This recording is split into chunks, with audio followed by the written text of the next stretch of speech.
Assalamualaikum dan selamat kembali ke Fast TV. Jadi hari ni kita nak tengok sikit satu artikel daripada Rowan Atkinson di The Guardian.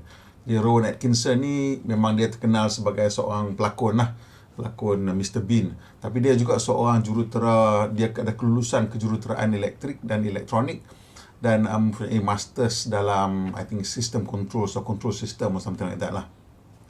Dan dia ni terkenal sebagai seorang peminat kereta. Dan dia kata rasanya dia rasa macam seolah-olah EV ni tak boleh nak pergi jauh lah. Dia kata akan mati kat situ lah. So dia kata mungkin simpan kereta petrol tu lebih bagus daripada membeli EV.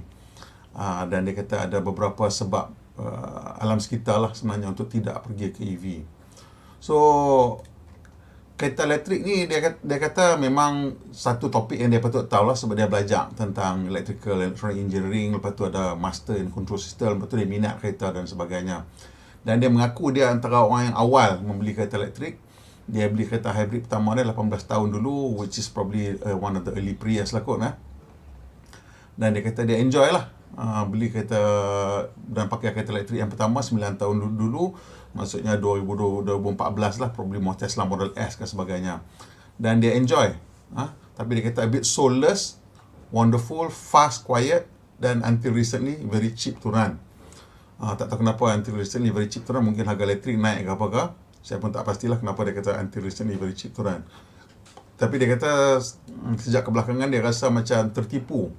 Dia kata kalau kita kaji betul-betul, mungkin ada berbagai sebab kenapa ia bukannya sebagai satu penyelesaian lah. Dan dia teruskan, dia kata ada ban untuk petrol dengan diesel pada tahun 2030. Dan dia kata ini kerajaan buat keputusan ni berdasarkannya bersatu faktor saja, iaitu exhaust.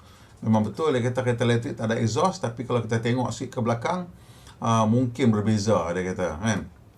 So dia kata Volvo kata penghasilan kereta elektrik akan menghasilkan 70% lebih banyak gas emission semasa penghasilan.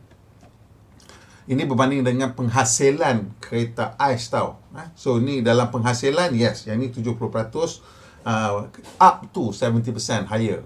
So ini berdasarkan kepada teknologi yang sedia ada lah. Moving forward kita tak tahulah macam mana cerita dia, sama dia akan naik ke, akan turun ke apa ke lah. Jadi dia kata kenapa jadi macam tu? Sebab dia kata bateri lah. Bateri tu berat dan memerlukan banyak tenaga untuk hasilkan. Dan dia kata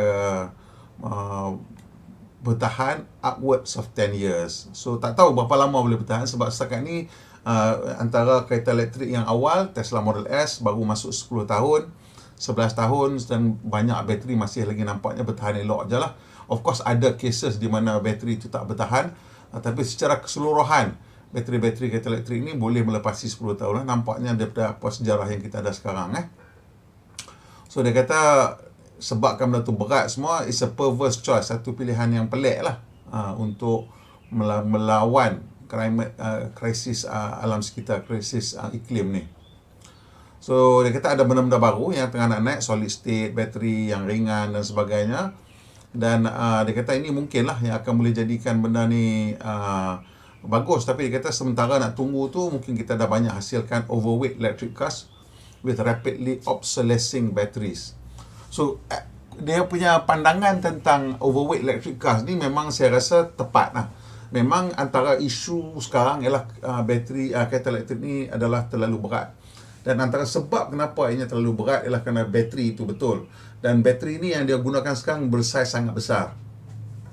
Pada masa tempoh awal ni memang kebanyakan orang akan cerita tentang range anxiety sebab takut bateri habis nanti kereta tak tahu nak buat macam mana. Tetapi benda ni dia sedang mengalami satu perubahan. Kenapa kereta sekarang punya bateri-bateri besar? Kerana this is the early stage, nak convince orang, dan infrastructure tak ada, so you kena adalah bateri yang besar sikit supaya you boleh cross further distance. Tapi as we move forward, bila bateri infrastructure semakin banyak dan kita dah tak perlu susah hati sangat. Contoh saya boleh bagikan ialah di Malaysia sendiri.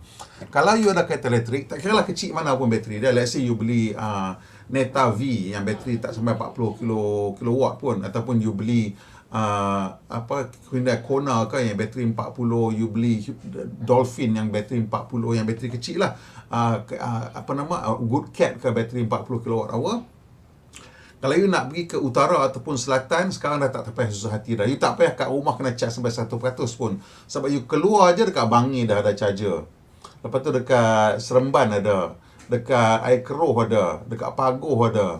Ke arah selatan, jarak dia tak sampai 70 km, dah ada, setiap 70 km dah ada charger yang you boleh berhenti untuk charge. Sama bila naik balik ke utara pun daripada Johor Bahru. Ke arah utara, dia punya charger dia bermula dekat Berang. Ni arah utara. Lepas tu ada dekat Tapah, dekat Ipoh, Bukit Gantang, Juru. Lepas tu Alor Setak. Kalau nak turun selatan balik, of course the same place Juru, Bukit Gantang, Ipoh, Tapah, Ulu Bernam. So itu pun dua-dua arah dah tak perlu ada bateri yang besar sangat. But of course untuk tempoh sekarang masih lagi orang bercerita tentang range. So akan ada bateri besar. Tapi penyelesaian yang mungkin timbul nanti ada banyak saya nampak. Antaranya ialah standardized battery pack lah. Di mana kereta tu kita boleh beli dengan hanya satu battery pack untuk kegunaan harian. Dan bila kita nak balik kampung, kita sewa lagi dua ataupun satu lagi battery pack untuk kita boleh bergerak dengan lebih jauh lagi. Now, itu satu cara lah untuk menyelesaikan masalah bateri yang saya setuju dengan kereta tu ada sedikit berat. But of course, teknologi baru dengan sodium, dengan LFP yang ada sekarang pun telah berjaya menjadikan bateri itu jauh lebih murah. Dan mungkin bila ada dah banyak bateri dan ataupun banyak charger, kita mungkin tak perlukan bateri yang lebih besar. But that is in the future. Tapi saya nampak benda tu ialah realiti sebab di China dah banyak dah kereta-kereta bandar yang mempunyai bateri size lebih kurang antara 30 hingga 40 kWh. Dan bila kita sembang dengan industri punya insiders, ramai yang sedar dan mengaku bahawa mungkin size bateri yang optimum lebih kurang antara 30 hingga 40 kWh. Lepas tu dia kata hydrogen.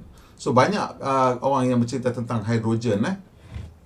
Dan hydrogen ni as either fuel cell ataupun nak bakar dia lah sebagai hydrogen fuel dalam enjin pembakaran macam biasa.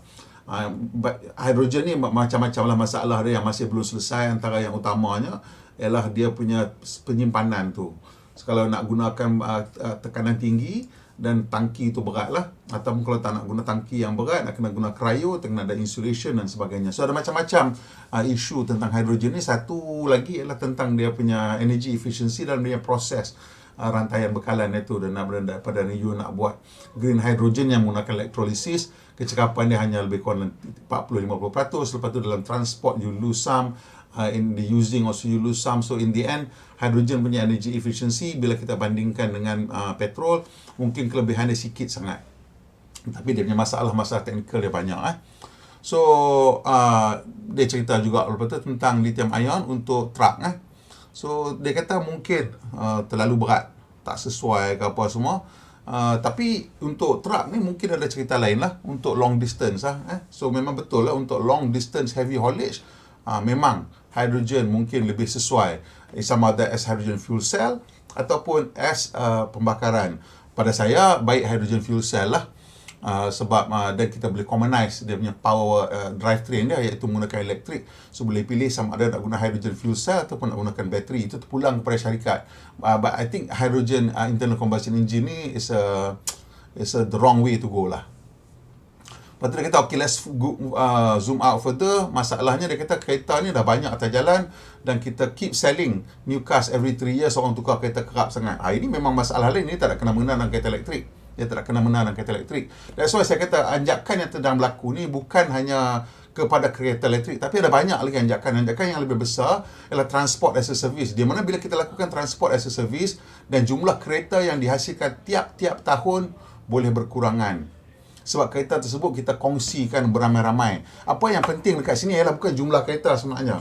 Apa yang penting adalah miles travel ataupun jarak yang kita travel dengan kereta kita. Kalau kita bahagikan, kita tengok secara purata berapa jarak yang kita travel setiap orang di muka bumi ini, dan itu yang kita nak kena achieve dengan jumlah kereta yang ada.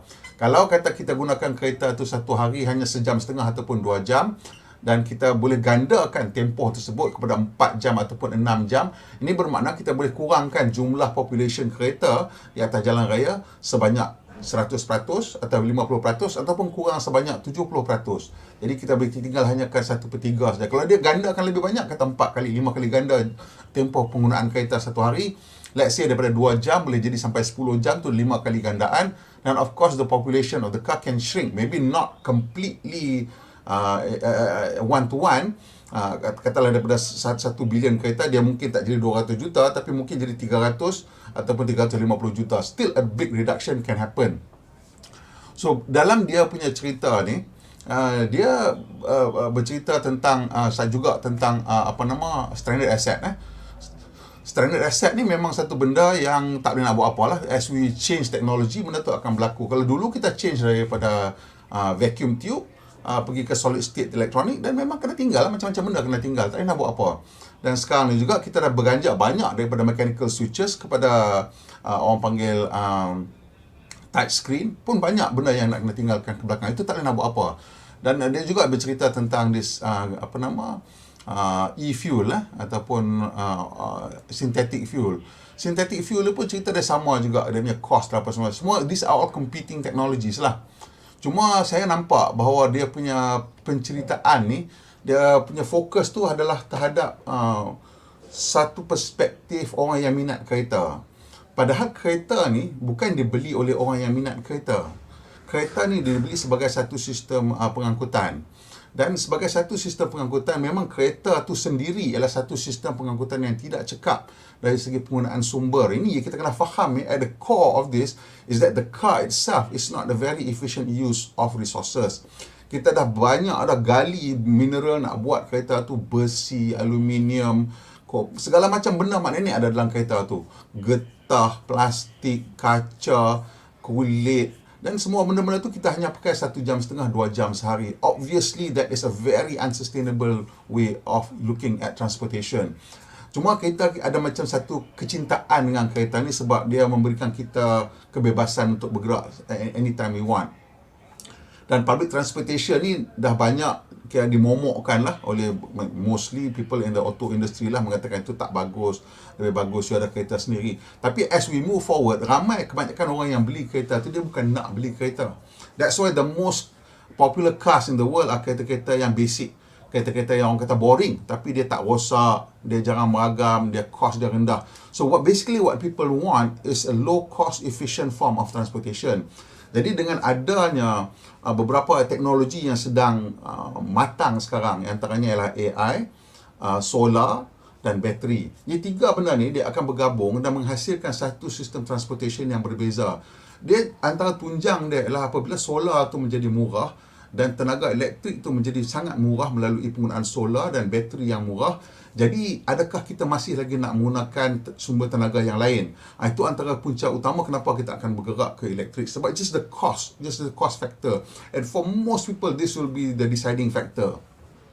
Dan bila ada AI pula, AI itu akan probably membolehkan kita tidak memiliki kereta. Kita menggunakan kereta sebagai satu perkhidmatan. Kita panggil kereta datang, kita pergi. So ini mungkin untuk kita macam umur-umur macam saya 50-an ni mungkin tak susah sikit nak faham. Tapi saya nampak bahawa di masa depan orang yang tak mau beli kereta tu, kalau dia kata ada satu option lain di mana dia tak payah beli kereta, buat apa dia nak beli kereta? Bulan-bulan kena bayar bank, kena isi minyak, nak kena hantar servis, insurans, macam-macam nak kena susah hati. Orang curi lah, rosak lah, macam-macam benda nak susah hati. Tapi kalau dia boleh call, kereta-kereta datang dalam tempoh yang dekat, tempoh yang sekejap, jadi macam mana? Adakah dia akan terus beli kereta? Dia rasa tak. Especially kalau kos penggunaan tu turun.